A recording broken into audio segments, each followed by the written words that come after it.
السلام عليكم ورحمة الله وبركاته.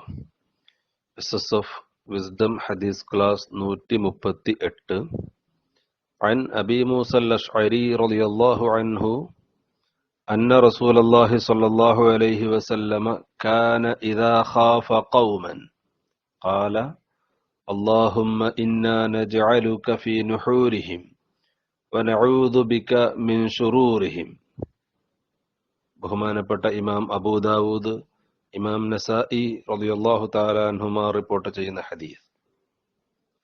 അബൂ മൂസ അശ്അരി റളിയല്ലാഹു തആല അൻഹുവിൽ നിന്ന് നിവേദനം, അന്ന റസൂലുള്ളാഹി സ്വല്ലല്ലാഹു അലൈഹി വസല്ലമ കാന, നിശ്ചയം നബി സ്വല്ലല്ലാഹു അലൈഹി വസല്ലമ തങ്ങൾ ആയിരുന്നു, ഇദാ ഖാഫ ഖൗമൻ, ഒരു വിഭാഗത്തെ ഭയപ്പെട്ടാൽ, ഒരു വിഭാഗം ജനങ്ങളെ നബി സല്ലല്ലാഹു അലൈഹി വസല്ലമ തങ്ങൾ ഭയപ്പെട്ടാൽ, പേടിച്ചാൽ, അവരിൽ നിന്ന് ബുദ്ധിമുട്ടുകൾ ഉണ്ടാകുമെന്ന്, അവർ ശല്യപ്പെടുത്തുമെന്ന്, അവർ സിഹ്ർ ചെയ്യുമെന്നും അവരുടെ അസൂയകൾ കൊണ്ടുള്ള ബുദ്ധിമുട്ടുണ്ടാകുമെന്നും ശാരീരിക ആക്രമണങ്ങൾ ഉണ്ടാകുമെന്നും ഒക്കെ ഭയപ്പെടുമ്പോൾ നബി സല്ലല്ലാഹു അലൈഹി വസല്ലമ തങ്ങൾ ചെയ്യാറുള്ളത് എന്താണ്?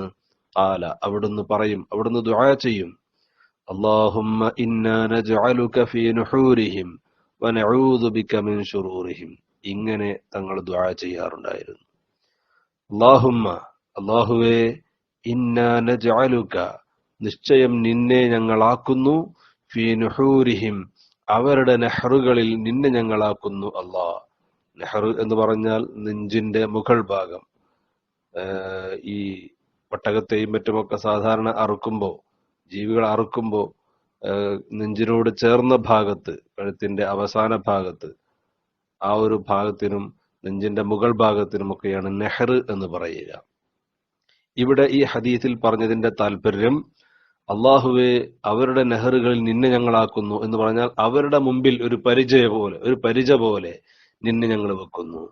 അവരുടെ ശത്രുതയിൽ നിന്ന് ഞങ്ങൾക്ക് രക്ഷപ്പെടാനുള്ള ഒരു പരിചയായി, ഒരു കാവലായി, സംരക്ഷണമായി നിന്നെ ഞങ്ങളാക്കുന്നു. അല്ലാഹ്, ആ നിന്നെ ഞങ്ങളൊരു കാവലാക്കുമ്പോ അവരിൽ നിന്ന് ഞങ്ങളിലേക്ക് വരുന്ന അസ്ത്രങ്ങൾ, ബുദ്ധിമുട്ടിക്കലുകൾ, പ്രയാസപ്പെടുത്തലുകൾ, അതൊന്നും ഞങ്ങളിൽ ഏൽക്കില്ല എന്ന് മാത്രമല്ല, അത് അവരിലേക്ക് തന്നെ തിരിച്ചു ചെല്ലാനും അത് കാരണമായി തീരും. അതുകൊണ്ട് അല്ലാഹുവെ, നിന്നെ അവരുടെ നെഹറുകളിൽ ഞങ്ങളാക്കുന്നു, കാവലാക്കുന്നു. വനഊദു ബിക, നിന്നോട് ഞങ്ങൾ കാവൽ ചോദിക്കുന്നു, മിൻ ശുറൂറിഹിം, അവരുടെ ഷർറുകളെ തൊട്ട്, അവർ ഞങ്ങൾക്കെതിരെ ചെയ്യുന്ന ബുദ്ധിമുട്ടിക്കലുകൾ, അവർ ചെയ്യുന്ന മറ്റു ഷർറായ കാര്യങ്ങൾ, സിഹറുകൾ, അസൂയകൾ തുടങ്ങിയ ഞങ്ങളെ ബുദ്ധിമുട്ടിക്കുന്ന എന്തൊക്കെ പ്രവർത്തനങ്ങൾ അവരിൽ നിന്നുണ്ടാകുന്നോ അത്തരം കാര്യങ്ങളെ തൊട്ടൊക്കെ നിന്നോട് കാവൽ ചോദിക്കുന്നു, നിന്നിൽ ഞങ്ങൾ അഭയം തേടുന്നു. ഈ ദുആ ശത്രുക്കളുടെ ബുദ്ധിമുട്ടുകൾ ഉണ്ടാകുമ്പോൾ, അവർ നമ്മെ പ്രയാസപ്പെടുത്തുമ്പോൾ ദുആ ചെയ്യൽ പ്രത്യേകം സുന്നത്തുണ്ടെന്നും അത് ഹബീബ് സല്ലല്ലാഹു അലൈഹി വസല്ലമ തങ്ങൾ പതിവാക്കിയതാണെന്നും പണ്ഡിതന്മാർ ഹദീസ് വിശദീകരിക്കുമ്പോൾ പറഞ്ഞത് കാണാം.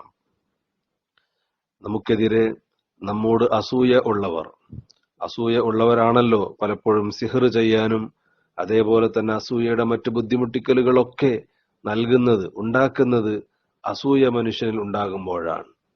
അത്തരം അസൂയക്കാരുടെ ഷർറുകളിൽ നിന്ന് രക്ഷപ്പെടാൻ ഈ ദുആ പതിവാക്കിയാൽ കഴിയുമെന്നാണ് ഈ ഹദീസ് നൽകുന്ന പാഠം.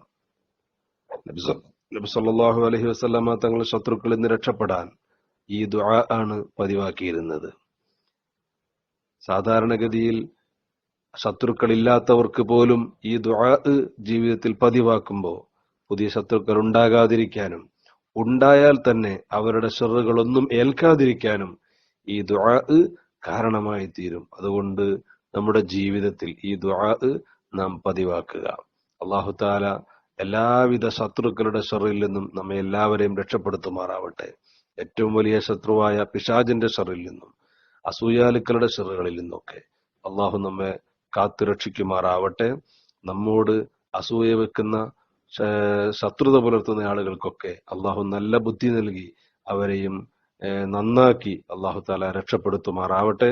ആമീൻ ബിറഹ്മതിക യാ അർഹമർ റഹീമീൻ. അസ്സലാമു അലൈക്കും വറഹ്മത്തുള്ളാഹി വബറകാതുഹു.